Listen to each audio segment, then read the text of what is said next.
ये प्रश्न बहुत ही गंभीर है और हमारे आपके जीवन में ये प्रश्न हमेशा ही घुमरता रहता है।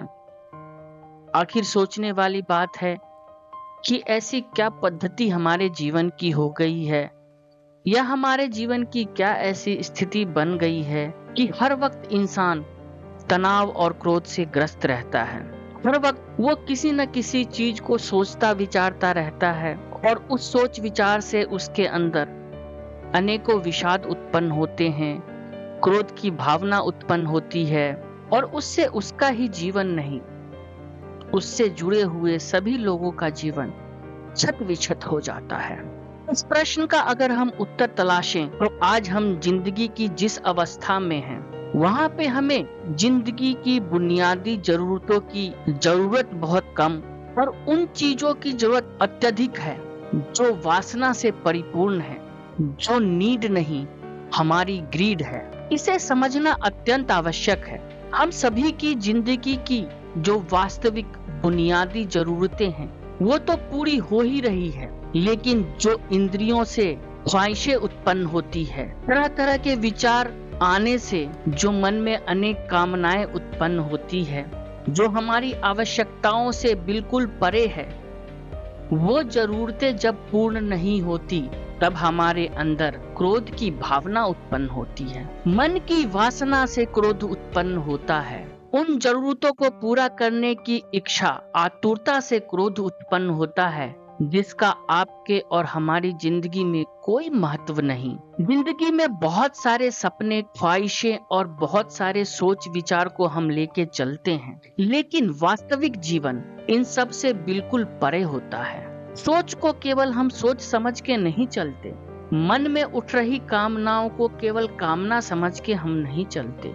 हम चाहते हैं कि ये सारे सोच विचार हमारे मन की सारी कामनाएं हमारी परिपूर्ण हो जाए। जो घटनाक्रम हमें कई माध्यमों से दिखाया जाता है, चाहे वो चलचित्र के माध्यम से हो या किसी और माध्यम से, वो हमें एक भिन्न दुनिया का परिचय देता है। एक ऐसी दुनिया जिसमें सब कुछ आइडल होता है। लेकिन क्या वास्तविक में एक जीवन आइडल होता है? क्या एक मनुष्य आइडल हो सकता है? कोई भी चीज इस संसार में कभी भी परिपूर्ण नहीं होता। ना कोई मनुष्य होता है और ना ही ये संसार परिपूर्ण है। लेकिन हमारी वास्तविक सोच विचार हमें एक परिपूर्ण जीवन का आभास कराती है। हमारे मन में उठ रहे अनेक विचार, इंद्रियों से उत्पन्न हो रहे अनेक विचार एक परिपूर्ण जीवन का आनंद देते हैं, ऐसे सुख का आनंद देते हैं जो वास्तविक में है ही नहीं। तो हम जी कहाँ रहे हैं?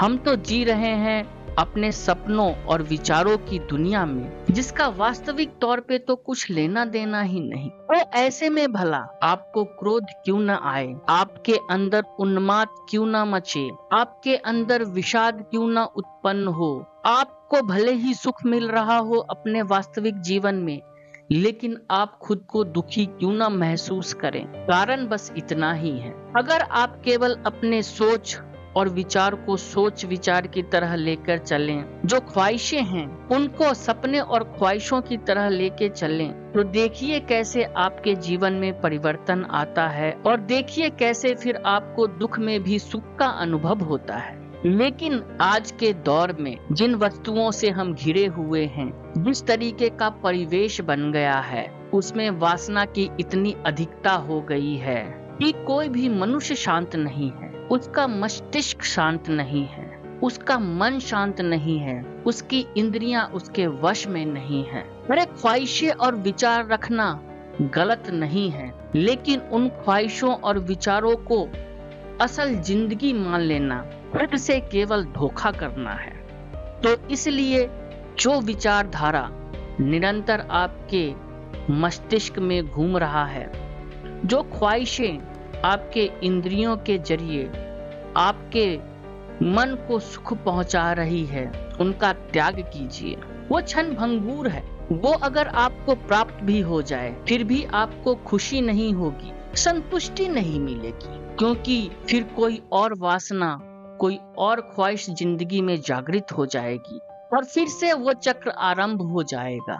और इन चक्र कुचक्र में पड़ के आप अपने जीवन में बहुत पीछे छूट जाएंगे। तो भलाई इसी में है कि ऐसे सोच विचार और वासना का पूर्ण तौर पे त्याग करें। ऐसी वासना और विचारधारा को आने से पहले ही रोक दें, फिर आपको आपके दुख में भी सुख का अनुभव होगा।